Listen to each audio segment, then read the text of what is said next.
quinta-feira é dia da nossa terapia, né? Semanal, do nosso quadro Mente Sã com ele, psicólogo Samuel Oliveira. E hoje o nosso assunto, gente, olha só, é como identificar os Pinóquios que encontramos aí no decorrer da vida e, claro, como lidar com isso tudo. Bom dia, Samuel, tudo bem? Seja muito bem-vindo mais uma vez. Bom dia, Dai. Bom dia, nossos amigos ouvintes, pessoal da rádio. Estão todos me ouvindo bem? Perfeitamente. Oh, ótimo. Hoje não teve sabotagens das tecnologias, né? Hoje funcionou bem. Quer dizer, eu tive antes, né? Achei que o link tinha ido, mas não tinha ido, daí tive que mandar pelo celular, mas tá tudo certo. Aí a gente vai contornando aí as situações, né? Vamos lá então. Samuel, vamos tratar então do nosso tema hoje, que é a mentira. E o que que você me diz aí? Existe muitos Pinóquios por aí? O que que você constata no dia a dia? Olha, é o que mais está cheio, viu? Existe um limiar entre mentir porque quer mentir e mentir para se safar. É diferente, assim, tem a mentira, vamos colocar assim, a mentira consciente e a mentira inconsciente. O que mais tem é a mentira inconsciente. Essa que a gente vai ver hoje. Não é porque é inconsciente que justifica e que aprova que ela aconteça. Funciona assim dessa forma, ó. O nosso corpo e a nossa mente, eles são praticamente uma coisa só, segundo a linha teórica que eu sigo dentro da psicologia. Então, a nossa linguagem, ela sempre vai ser verbal, pelas palavras, e não verbal, pelo nosso corpo. E o que, que vai acontecer? Às vezes você pergunta para uma pessoa, você gostou de tal coisa? Gostou do presente? Pergunta para a criança. Ela faz assim com a cabeça, ó, que não. Mas ela diz com a boquinha dela, sim, gostei. Então ela faz assim, ó, gostei. Ó, isso é uma mentira. Ela está sendo incongruente com ela mesma. E o aspecto corporal, a gente tem que levar muito em consideração. Você está confortável? A pessoa fecha os braços assim, ó, e diz: tô confortável. Ó, o corpo dela está dizendo que não. Só que ela está mentindo, dizendo que sim. Essa é a mentira inconsciente, involuntária. Ela não percebe que fez.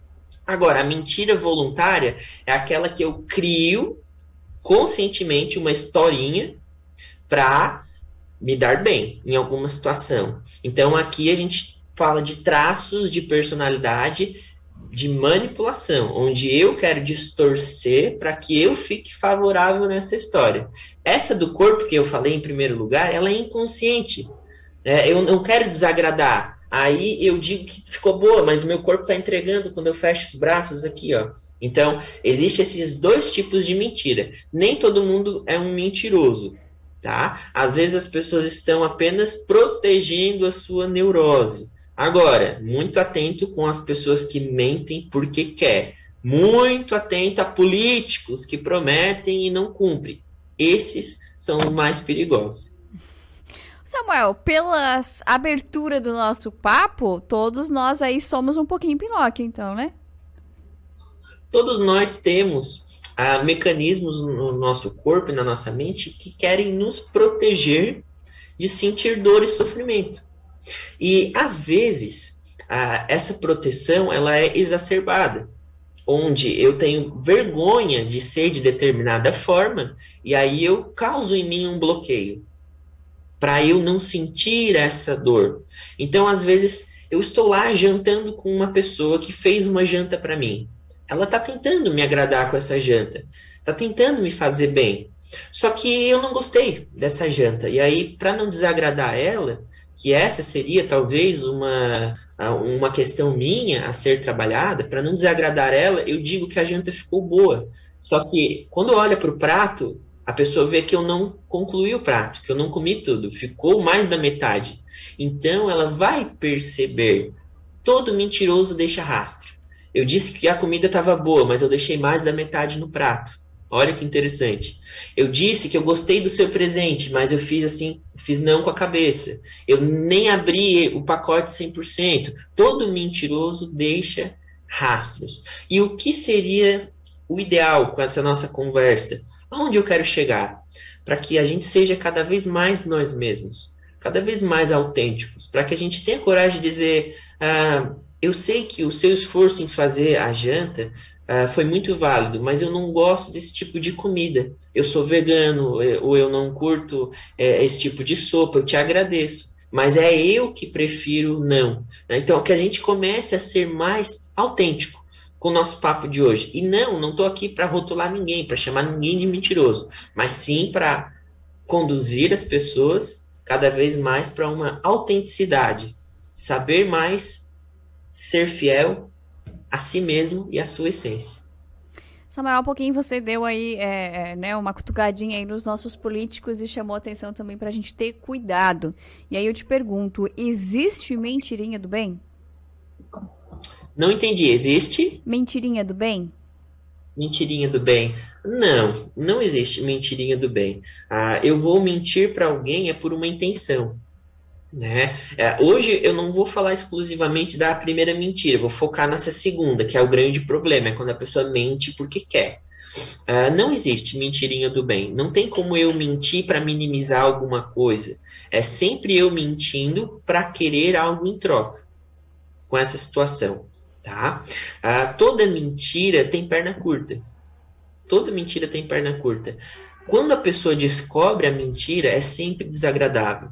E aí tem aquela situação assim, ó, que me veio agora em mente. O pai da criança morreu, então eu vou mentir para ela que ele foi viajar. Só que ele nunca volta dessa viagem. Aí a criança começa a pensar na cabecinha dela, ele não volta porque eu sou uma péssima filha. Ele não volta porque eu devo ter feito algo errado. E eu, Samuel, não estou dizendo isso porque eu acho que a criança pensa, porque eu ouvi da boca de várias crianças que eu atendi.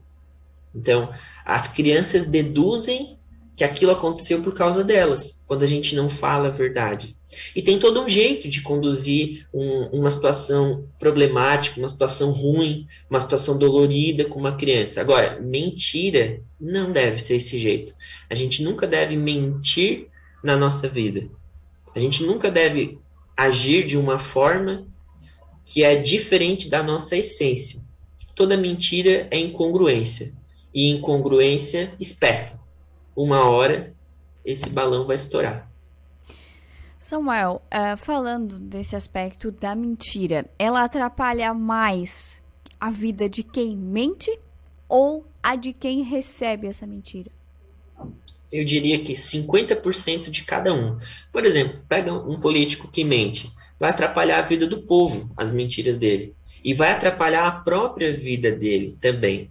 As pessoas acham que não, que ele vai se dar bem, mas não, vai atrapalhar a vida dele. Ele não vai conseguir evoluir como pessoa mentindo.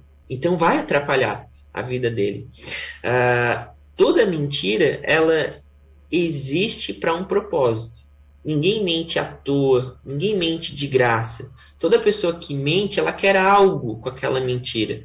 Seja amenizar uma dor que ela sente, ou seja, adquirir algo em troca, um benefício. Mas tem algum ganho. E na psicologia a gente chama de ganho secundário.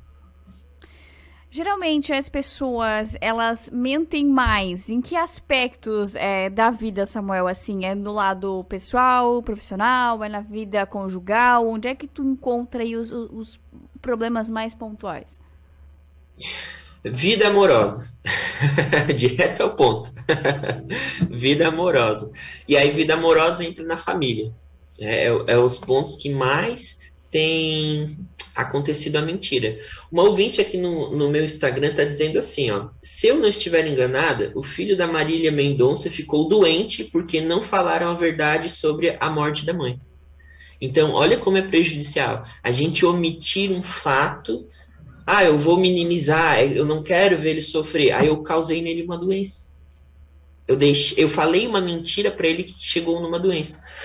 Outra doença que acaba outra mentira que acaba numa doença. O término de um relacionamento. Muitas pessoas mentem sobre dinheiro dentro do relacionamento. Dizem assim, eu ganho tanto, só que não ganha esse tanto. Eu estou em tal lugar, só que não está naquele tal lugar. Eu te prometo que dessa vez eu vou mudar. E não mudou, então mentiu.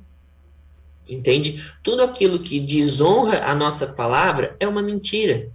Se eu disse que ia chegar cedo e cheguei tarde, eu menti para ti. Olha que interessante. Se eu assumi um compromisso e não fui lá, eu menti. A minha palavra não valeu nada. Então, a pessoa que mente, ela constrói uma história de que ela não tem valor. A hora que essa pessoa se der conta de que ela não tem valor, pô, aí ela cai. Aí entra em depressão, entra em ansiedade, síndrome do pânico e tudo mais. E aí é onde ela vem para terapia. Geralmente o mentiroso, ele não vem para terapia antes de cair. Difícil. Nunca peguei um mentiroso que veio antes de cair. Geralmente eles vêm depois que acabou o casamento. Ah, acabou o casamento. Por quê? Ah, porque eu menti. Ah, acabou a minha relação com meu filho. Por quê? Porque eu menti. Então, geralmente vem depois do peso. E conversas como a nossa de hoje, elas devem servir para a pessoa buscar ajuda antes do problema estourar. Quem está ouvindo, busca ajuda antes. Não espera o copo transbordar, pedir uma demissão, a mulher mandar embora, o filho dizer que tu não é mais meu pai. Vem antes.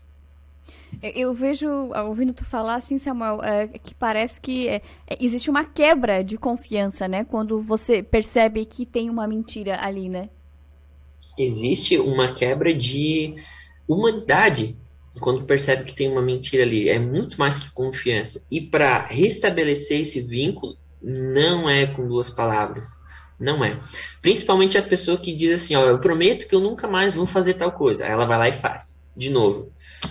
Não é com duas palavras. Eu atendo pessoas que estão há anos tentando voltar a confiar em alguém que mentiu para elas. Né? E ainda mais se é uma pessoa que já é ansiosa, que já tem uma preocupação, que já tem um medo, ela sempre vai criar essa paranoia. Será que ele está mentindo? Né? Isso é muito comum. Tu perguntou da área antes, ali, a segunda área que eu mais vejo mentiras é no trabalho. A pessoa dizer, eu fechei o fluxo de caixa, não fechou. Eu guardei o dinheiro na gaveta, não guardou, pegou para si, botou no bolso. Né? Então, como é que eu vou confiar nessa pessoa para cuidar do meu caixa se ela já mentiu antes para mim? É uma situação muito delicada. Muito, muito delicada. É igual pessoas que me dizem assim, como é que eu vou contratar um presidiário se eu sei que ele já roubou? Como é que eu vou dar essa chance para ele? Né? E eu não julgo essa pessoa. É delicada essa situação. E aí, por um outro lado, essa pessoa também merece uma reinserção na sociedade. E como é que a gente faz? Como é que a gente lida com isso tudo, né? Então, quando a gente mente, a gente quebra o potencial da nossa palavra. E palavras quebradas são como folhas ao vento. A hora que o vento leva, ninguém mais pega. Então, antes de mentir, saiba que talvez não vai existir uma segunda chance. Talvez as pessoas não vão mais confiar em ti. Talvez o mercado não vá mais te dar as portas. Pense duas vezes antes de mentir. Muitas vezes dói mais o resultado de uma mentira do que a dor de ter falado a verdade. A verdade, ela tem um filósofo que diz, eu não lembro quem agora, mas tem um filósofo que diz que a verdade, ela te defende em todos os lugares que tu vai. Ela é a tua melhor advogada. Samuel, existe meios de tentar perceber que você está sendo enganado, que tem alguém ali que tá te aplicando um migué? Existe, muitos. A psicologia ensina a gente em várias formas. A primeira é a linguagem não verbal, que é aquela que eu falei antes. A pessoa diz que gostou, mas faz não com a cabeça. Então, a linguagem não verbal. O corpo da pessoa fica inquieta. Ela fala para ti olhando para cima, olhando para as paredes. Ela desvia o olhar quando chega em um determinado ponto, um determinado assunto. Outra dica, você pergunta um ponto específico da história e ela não sabe contar. Por exemplo, a pessoa te diz: eu fui na academia. E aí tu pergunta um ponto específico. Aquela tia que fica na frente da academia vendendo roupa, estava lá? A pessoa começa a pensar se estava lá ou não, já é um indicativo de mentira. Ela está construindo na ideia dela. Tu faz uma pergunta, a pessoa demora muito para te responder, ela pode estar construindo uma segunda versão na cabeça dela. O tom de voz que foi falado, falou com uma voz que não deu firmeza, que não deu certeza naquilo que estava falando, Pode ser caracterizado mentira também. Para a gente identificar uma mentira, são vários critérios. E aí precisa de um profissional treinado, por exemplo, um psicólogo, por exemplo, um perito, né, que vão avaliar vários indicativos, vários sinais para descobrir se é mentira. Agora, os básicos são esses que eu estou falando agora. O mentiroso, ele sempre vai evitar o contato visual, ele vai falar olhando para a parede, ele tem medo de ser descoberto, né? A pessoa nunca responde a tua pergunta diretamente, ela conta sempre uma história, ela dá sempre um contorno, né? Ela não consegue manter a mesma versão da história, cada vez que tu pergunta a mesma pergunta, ela dá uma resposta diferente, né? E uma última indicativa assim que acontece é a pessoa ficar corada, né? Ela tá te contando uma mentira, ela começa a ficar vermelha, começa a ficar se coçando, começa a ficar com os dedos tamborilando na mesa. Agora, só um profissional vai identificar se essa coradez, não sei nem se essa palavra existe, mas se essa pessoa que tá corada, assim, é ansiedade ou é mentira. Se o dedo que tá tamborilando na mesa é ansiedade ou é mentira. Só um profissional vai saber essa diferença. Mas agora, fique atento, todos esses sinais que eu disse, numa mesma pessoa acontecendo, quase 90% de que pode ser mentira. Samuel, o não olhar nos olhos necessariamente vai ser sinal de mentira, porque eu conheço algumas pessoas que estão conversando contigo e tu olha para a pessoa e ela não consegue manter o contato visual. Isso necessariamente é mentira? Não, pode ser até fobia social, inclusive. Pode ser pânico de pessoas, pode ser uma gestação que foi feita de forma atordoada e aí gerou um bloqueio ocular aqui que a gente chama, que a pessoa tem medo de ter contato olho no olho. Pode ser muitas coisas, não olhar no olho de uma pessoa.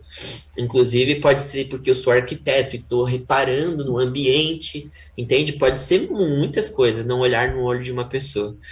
Agora, a pessoa contou a história várias vezes diferente, não está olhando no teu olho, está com uma linguagem corporal fechada, o tom de voz que não está sendo firme naquilo que está falando, aí junta todas essas características que eu falei num combo só, aí sim a gente pode chegar perto de uma hipótese de ser mentira. Agora, nunca vamos apontar, não olhou para mim, está mentindo. Desviou o olhar, está mentindo. Fechou os braços, está mentindo. Não, a gente sempre, como profissional, avalia o todo daquela situação. Sempre avalia o todo. Vários quesitos para fechar um diagnóstico. Nunca na primeira olhada. A pessoa está andando devagar, é porque tal. Não, nunca assim. Mas é sempre um critério biopsicossócio-emocional. Samuel, pra gente fechar aqui que nós estamos praticamente estourando o nosso tempo, né? Como que nós podemos agir quando percebemos que estamos sendo enganados, né? E também como que essa pessoa que às vezes tem o hábito de mentir consegue resolver esse problema na sua vida, porque é um problema, né? Uma hora ela vai acabar aí engalhando o barco, como a gente diz. Uhum. Como a gente pode identificar que ela está mentindo? Não entendi a pergunta. Tipo, como que a gente lida com isso? Tipo assim, eu percebi que a pessoa está mentindo pra mim, eu já constatei, né, diante de diversas situações que ela está mentindo. E aí? Isso. Percebi que a pessoa está mentindo para mim. Como eu disse, a mentira tem perna curta. Eu sempre deixo a pessoa com a mentira dela. Eu não revelo, eu não estrago o show dela, eu não exponho ela para todo mundo, eu não crucifico, eu não costumo fazer isso. Se eu sei que a pessoa está mentindo com horários, por exemplo, ela está mentindo, ela não vai nesse evento que ela disse para mim, que está combinando comigo que vai. Eu deixo ela com a mentira dela, eu sigo o meu caminho, independente da mentira dessa pessoa. Eu nunca recomendo bater de frente, desmascarar, dar uma de salvador da história. Não. Deixa a pessoa com a mentira dela. É algo que envolve vida ou morte. Aí você vai chamar um profissional, um policial, vai fazer um boletim de ocorrência, vai recorrer à lei. Ele me enganou, ele mentiu, ele me deve dinheiro. Aí você vai procurar um advogado. Agora, se é numa relação com uma pessoa, deixe ela seguir a vida dela, achando que está arrasando com aquela mentira. Deixa ela seguir a vida dela. Corte contato e que ela seja feliz. Não alimente esse vínculo de mentira e não queira ser o salvador da pátria. Existem profissionais que podem estar ajudando essa pessoa. Perfeito. E pra quem, pro mentiroso de plantão aí também, psicólogo, Por né? favor, faça terapia. Tá certo, então. Valeu, Samuel. Obrigadão, boa semana, bom restinho, né, de semana. Até semana que vem. Para nós, todos vocês, um abraço e se cuidem. Valeu, Tchau! você também. Tchau, tchau.